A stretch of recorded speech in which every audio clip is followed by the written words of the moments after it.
Hello everyone, welcome to Beyond 9 to 5 Freelancing Exposed. I am your host Eziokwu, and I'll be sharing my experiences and my knowledge alongside other freelancers who are successful in the freelancing community. Join me on this exciting journey as we uncover the world of freelancing.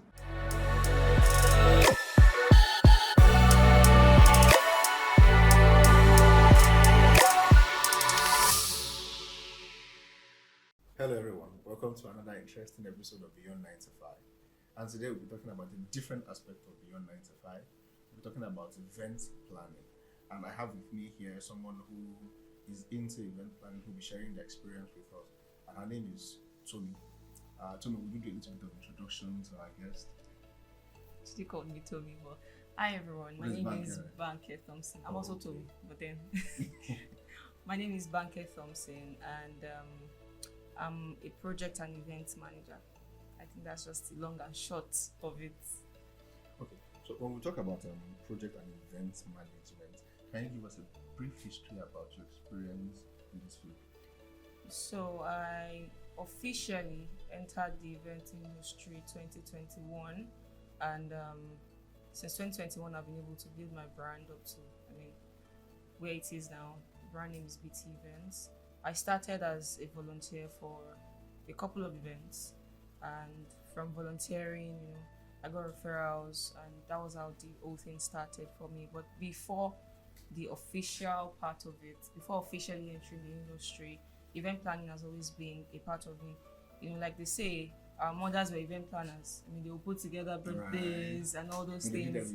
Yeah. So it was like a very major criteria for you as a lady or as a girl child to help them put together these things. So it started from home, really. I have sisters that they used to bake, some used to do decoration. So I picked a little bit of things from all my sisters and my mom growing up, and I've always been an hands-on person, so it was very easy for me to incorporate that into event planning when I started. So yeah. So before event planning, what were the things you were doing? So before event planning, I worked with a real estate company for a while. So you did 9 to 5? Yes, I did 9 to 5 for a while. Why did you do 9 to 5? Well, it got to a point where 9 to 5 was, it was paying the bills, but I needed to go with something that was my passion, really. So when I plan events, there's this part of me that just comes alive. I mean, putting together the mess and making it someone's dream event. So you could say that was your inspiration? Yes, and the fact that at that point when I was going to venture into events, I was somewhere in a low place, and I needed something that was my passion that could, bring that spark for me. So I had to okay, you know what? So would you say that was why you quit your 9 to 5? No. Quitting my 9 to 5 was basically because I needed to manage the events business well. Okay. And I didn't want one job to affect the other. So eating into each other? Yes, and it was actually very stressful combining the event management thing, because it got to a point it was really booming, and I had to really focus on events management. Okay. And then 9 to 5, Lagos, you leave your house 4 a.m. You're in traffic. Imagine how you're managing it was a lot for me. It was really a lot, but it got to a point I just made the decision that, okay, you know what? It's time to focus on events. Right. And I did that. And that was it. And how many years now? I quit my 9 to 5 last year. Oh, last year? Yeah, September last year. And you can say the progress has been massive. It has been massive. I was scared when I was going to quit, but here we are. And between when you started and now, how can you describe the growth so far? On a scale of 1 to 10, I would say between 6 to 7. So when you say 6 to 7, can you put a bit of description around it? So when I started 2021 fully, I started as a volunteer.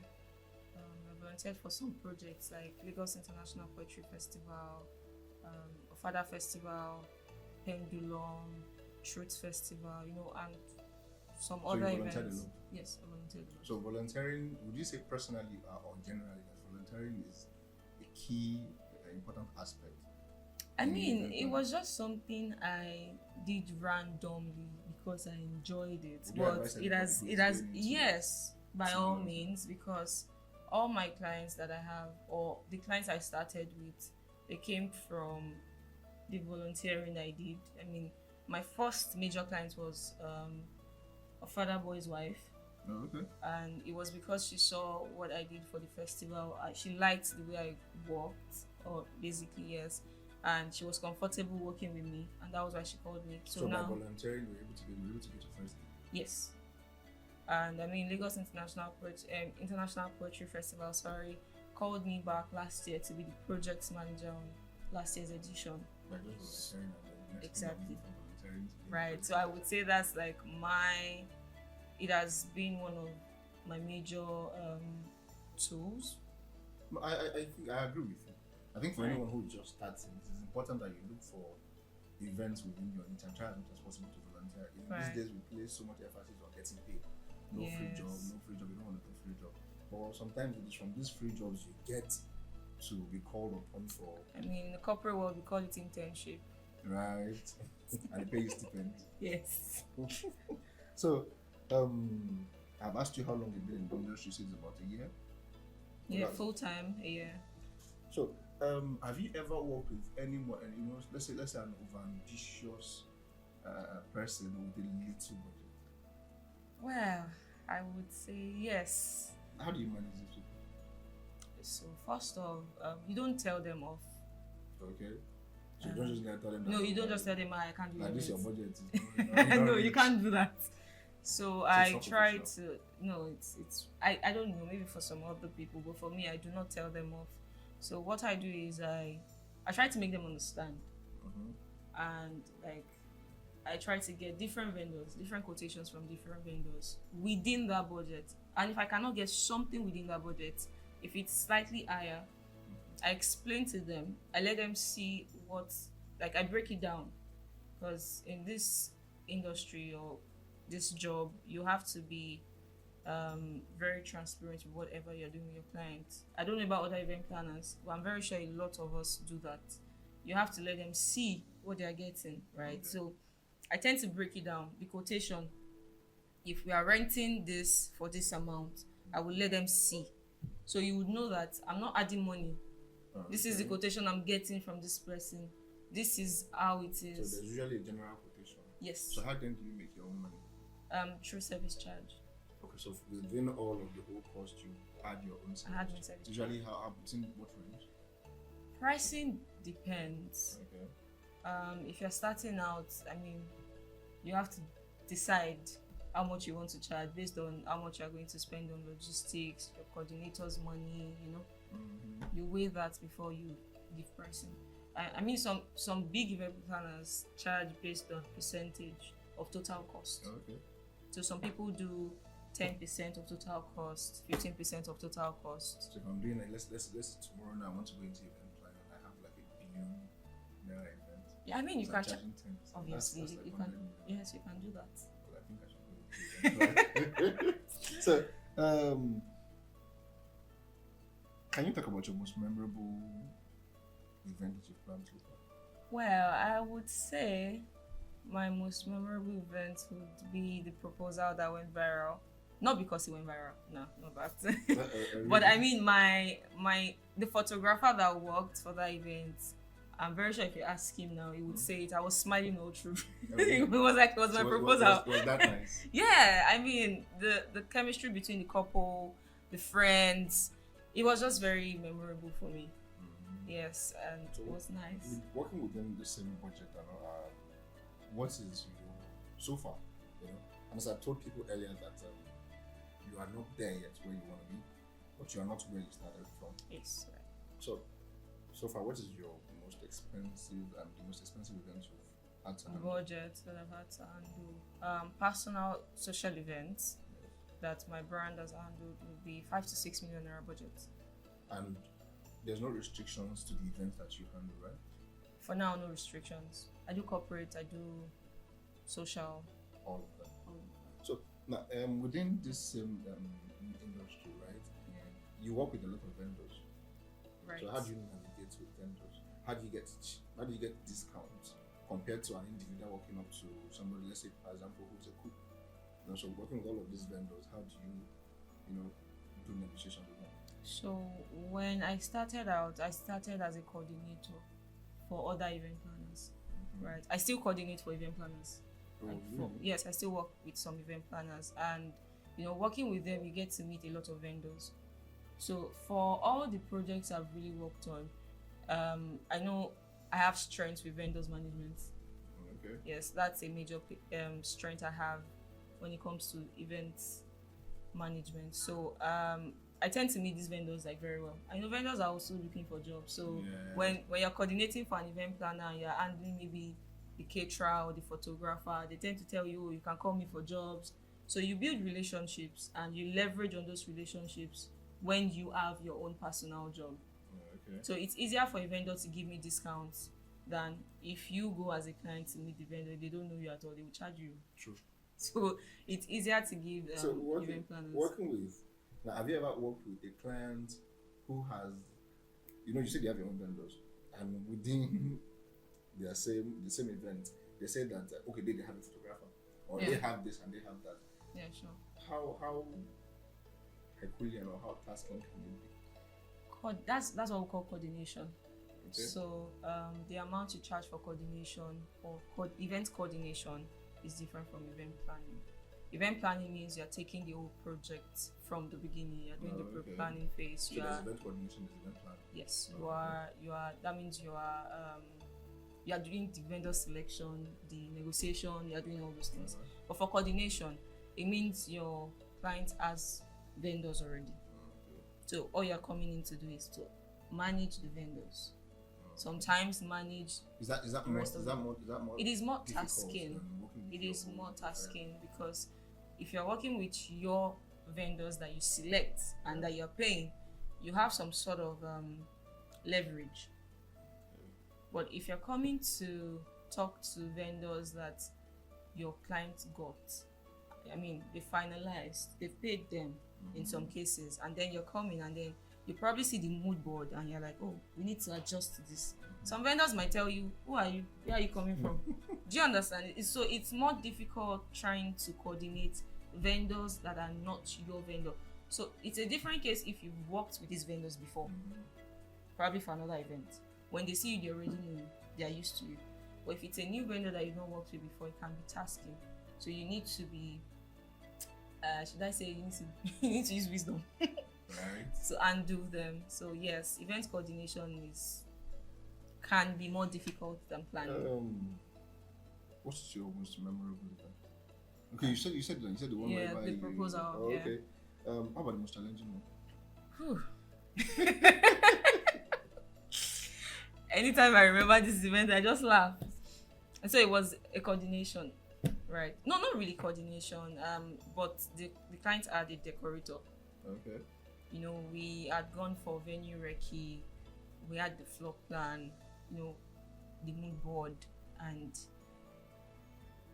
a day before the event, we were there trying to put things together, set up and all that, and it was meant to do a photo area, a particular photo area that we agreed on, and what he did outside was not looking like it, and I asked him, and this guy said, oh, we're going to put it up before tomorrow morning, and it was already 1 a.m. We had to go to the hotel to sleep because we were going to work throughout the day on the day of the event, which was already the day, it was 1 a.m. So we went to the hotel to sleep. The next morning I did not go to the hall immediately because I was with the couple. Getting to the hall after the couple had gone to church, what I saw outside was way different. Totally different from what we had. So how did you not deal with it? So I was like, I was asking him questions, obviously. Okay. What is going on? You can't obviously start doing photo area at this point in time when guests are already coming. And this guy went oh, I didn't tell you I was going to do this. He denied it point blank. And I was furious, how do you do this? So I called my coordinators, you guys were here when we had this conversation yesterday. I can't obviously call my clients to be discussing all those things. So I called my coordinators, they affirmed it. I called the other people that were there, the hall manager, they affirmed it. And then this guy was like, no, he didn't say that. And he wanted to beat me. Really? Yes. He wanted to beat me.